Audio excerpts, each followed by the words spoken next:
আর বাংলাদেশে মানুষ যত তার চাইতে তো দল বেশি। এই আজকেও দেখছি ইন্টারনেটে একজন দলের নিবন্ধন করাতে স্যালাইন লাগিয়ে কান্নাকাটি করছে।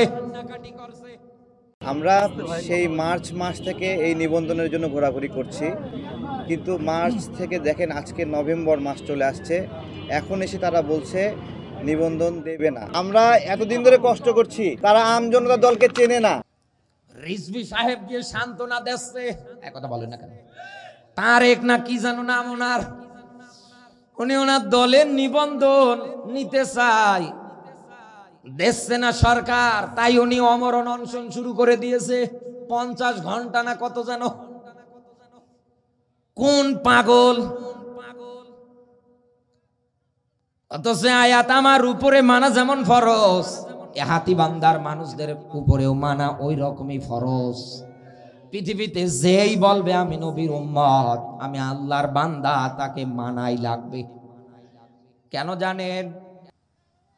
আল্লাহ পাক বলেন তোমাদের মধ্যে একটা মাত্র দল থাকা দরকার। দল কয়টা? একজনও জবান বন্ধ রাখবেন না, সবাই বলেন দল কয়টা? আরো জোরে, জোর হলো না?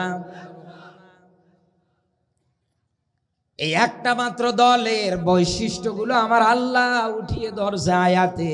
ইয়ামুরুনা বিল মারুফ, তারা দুনিয়ায় সৎ কাজের আদেশ দেবে। দ্বিতীয় নম্বরে অসৎ কাজ যেখানে, ওই জায়গায় তারা বাধা দেবে, তারা বন্ধ করে দেবে। সূরা আলে ইমরানের 110 নম্বর আয়াতে আমার আল্লাহ বক্তৃতাটা আরো সুন্দর করে ক্লিয়ার করেছে। আল্লাহ পাক বলেন কুনতুম খায়রা উম্মাতিন উখরিজাত লিন-নাস, আমি আল্লাহ তোমাদের বের করেছি মানুষের মধ্য থেকে। কেন জানো? দুনিয়ায় তোমরা সৎ কাজে আদেশ দিবা আর অসৎ কাজে বাধা দিবা। সুবহানাল্লাহ বলতে পারেন? আমার আল্লাহ রাব্বুল আলামিন এই ব্যাখ্যা দেওয়ার পরে আয়াতের শেষের দিকে একটা ব্যাখ্যা উঠিয়েছে। আল্লাহ পাক বলেন উলাইকা হুমুল মুফলিহুন। এখানে আলেম দ্বারা আছে, জিজ্ঞাসা করেন উলাইকা শব্দটা গ্রামাটিক্যাল অনুসারে ইসমে ইশারা। আমার যেমন হাতের আঙ্গুল আছে, আমার আল্লাহরও কুদরতের আঙ্গুল আছে। আল্লাহ দেখাচ্ছে উলাইকা, এই মানুষগুলো কারা? দুনিয়ায় যারা রাজনীতি করতে গিয়ে দল করছে আর দলের কন্ডিশন রেখেছে সৎ কাজে আদেশ আর অসৎ কাজে বাধা। আল্লাহ পাক বলেন এই জমিনে এই দলটাই হচ্ছে সফল কাজ। এই হিসাব অনুসারে মেলান, যেই দেশে যেই দলে সৎ কাজে আদেশ নেই, অসৎ কাজে বাধা নেই, ওটা আল্লাহর কোরআনের আয়াতের দল হতে পারে না। আর বাংলাদেশে মানুষ যত তার চাইতে তো দল বেশি। এই আজকেও দেখছি ইন্টারনেটে একজন দলের নিবন্ধন করাতে স্যালাইন লাগিয়ে কান্নাকাটি করছে।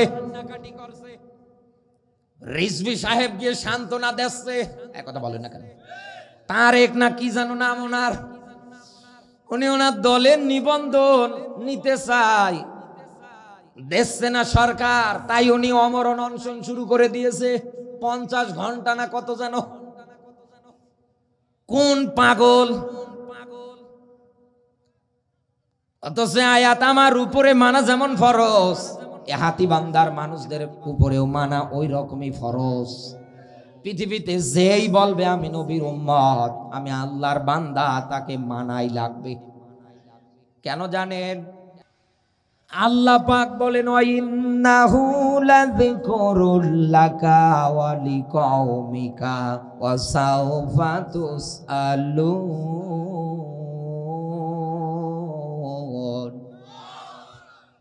নবী নিশ্চয় নিশ্চয় আপনাকে এবং আপনার উম্মত কওম যারা আছে, এখানে ছোট্ট প্রশ্ন রয়ে যায়, আবারও বলছি নবীর উম্মত কিন্তু ইহুদি খ্রিস্টান বৌদ্ধরা না, নবীর উম্মত আমরা। কথা বলে না কেন? যেই বলবে আমি মুসলমান, ওই তো নবীর উম্মত। নবী জিজ্ঞাসা করব আপনাকে এবং আপনার কওম যারা আছে তাদেরকে দুনিয়ায় জিকির নামক কিতাব মেনেছিল কিনা। বিসমিল্লাহর বা থেকে সূরা নাসের সিন পর্যন্ত উদখুলু ফিস সিলমি কাফা, আমরের সিগা ব্যবহার করেছে আল্লাহ। আল্লাহ বলেন আমার আদেশ, ইসলামে যদি আসতে হয়, কোরআনের বিধান যদি মানতে হয়, পরিপূর্ণভাবে মানা লাগবে। আংশিক মানবেন, আংশিক মানবে না, মানবেন হবে না, আপনাকে পরিপূর্ণভাবে মানা লাগবে। ও বাংলার মুসলমান, এখানে জিকির মানে ওই বাউল তাহেরের নারী পুরুষের এক জায়গায় জিকির না, মাইজ ভান্ডারের জিকির না, জাকের পাটির জিকির না, পানির নিচে মোমবাতি ঝড় বাতাসেও নেবে না, অমুক বাবার মুরিদ হলে নামাজ লাগে না। এখানে আলেমদারা জিজ্ঞাসা করেন কোরআনের 55টার অধিক নাম আল্লামা সৈয়দ রহমতুল্লাহ আলাই নিজে ব্যাখ্যা করেছেন।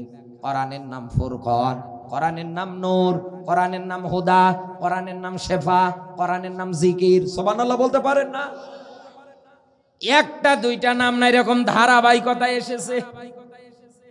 ও বাংলার মুসলমান,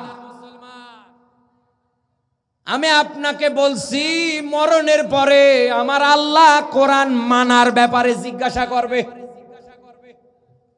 সূরা বাকারার 28 নম্বর আয়াতে আল্লাহ বক্তৃতা আরো সুন্দর করে ক্লিয়ার করেছে। আল্লাহ পাক বলেন কাইফা তাকফুরুনা বিল্লাহ, কিভাবে অস্বীকার করো? তুমি তো মৃত ছিলে, জীবন দিয়েছি, আবার মরণ দেব, আবার জিন্দা করব, সুম্মা ইলাইনা তুরজাউন, আমার সামনে দাঁড় করাবো, দাঁড় করিয়ে জিজ্ঞাসা করব, বল তোকে 60 বছরের হায়াত দিয়েছিলাম, কেমনে কাটিয়েছিস? তোকে যৌবনকাল দিয়েছিলাম, কেমনে কাটিয়েছিস? সম্পদ আদি টাকা পয়সাগুলো কিভাবে অর্জন করেছিস? এগুলো কোন কোন জায়গায় ব্যয় করেছিস, খরচ করেছিস বল। যতটুকুন জ্ঞান ছিল, কতটুকুন আমল ছিল বল। ও হাতিবান্দার মুসলমান, চক্ষু দুইটা বন্ধ করেন তো, অন্ধকার ছাড়া তো কিচ্ছু দেখা যায় না। কথা বলে না কেন? এখান থেকে হেঁটে যে বাড়ি যেতে পারবেন গ্যারান্টি তো আমিও দিতে পারছি না, আপনিও পারবেন না। আল্লাহ নিজে ব্যাখ্যা দিয়েছে, আল্লাযী খলাকাল মাউতা ওয়াল হায়াতা। হায়াত তো হওয়ার কথা ছিল, আল্লাযী খলাকাল হায়াতা না দিয়ে মাউতা এসেছে। আমার আল্লাহ বুঝিয়েছে, বান্দা আমি আল্লাহ সবার আগে মরণ বানিয়েছি। তুই যাই কর না কেন, যত বড় অট্টালিকা তৈরি করিস না কেন, সব ছেড়ে তোকে যাওয়া লাগবে। আমাল হায়াতুদ দুনিয়া ইল্লা মাতাউল গুরুর, দুনিয়ার জীবন খেল তামাশার রং তামাশা ছাড়া অন্য কোনো কিছু না। আর সেই দুনিয়ার মোহে পড়ে, আর সেই দুনিয়ার পিছনে পড়ে আপনি যা শুরু করেছেন, যা করতেছেন, আপনি দুনিয়ায় রাজনীতিটা পর্যন্ত আল্লাহর আয়াত দিয়ে করতে পারছেন না। আপনি মানুষদেরকে সৎ কাজের আদেশ চালু করতে পারছেন না, অসৎ কাজে বাধা দিতে পারছেন না। কথা বলেন না কেন? বরং আপনার দলে তাকালে দেখা যায় কবরস্থান পর্যন্ত সাদাবাজির দখলে। দেখাবো নিউজ, দেশ টিভির রিপোর্ট, রুমে দেখে আসলাম, কি সুন্দর রিপোর্ট। অমুক দলের দখলে কবরস্থান, জোরে বলেন সুবহানাল্লাহ। কবরস্থানও বাদ যাচ্ছে না। রাগ হয়ে গেলেও, মন খারাপ হয়ে গেলেও আমার কোনো কিছু করার নেই। কোরআন স্পষ্ট, আমাকে ইজহার করা লাগবে, স্পষ্ট করা লাগবে। কে খুশি হবে, কে বেজার হবে, কে মন খারাপ হবে, আমার দেখার বিষয় না। আমার এই জায়গায় বসার পর পরে আপনার এতটুকুনি চিন্তা টেন্ডেন্সি তৈরি করে দেওয়া লাগবে। কদ্দামাত লিগত আত্তাকুল্লাহ ইন্নাল্লাহা খাবীরুম বিমা তা'মালুন।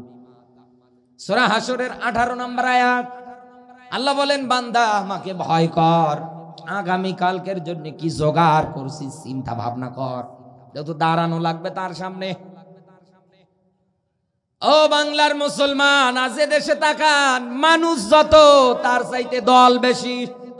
কথা বলে না, তার চাইতে নেতা বেশি, তার চাইতে নেতার চামচা বেশি।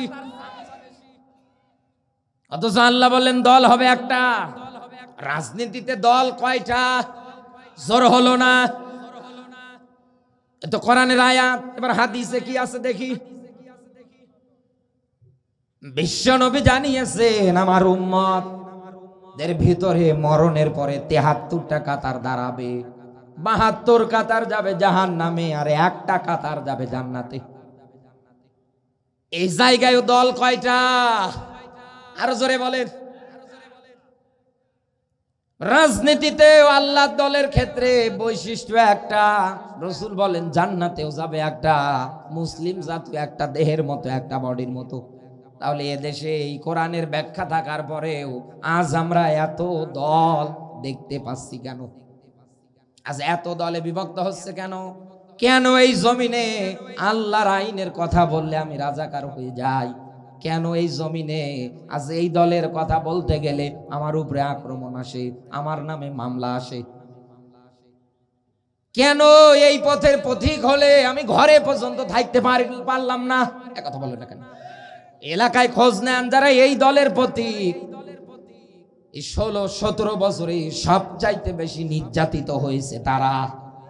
ঘরে পর্যন্ত থাকতে পারেন নাই, সন্তান হয়েছে মুখটা পর্যন্ত দেখতে পারে নাই, পলিয়ে থাকা লেগেছে।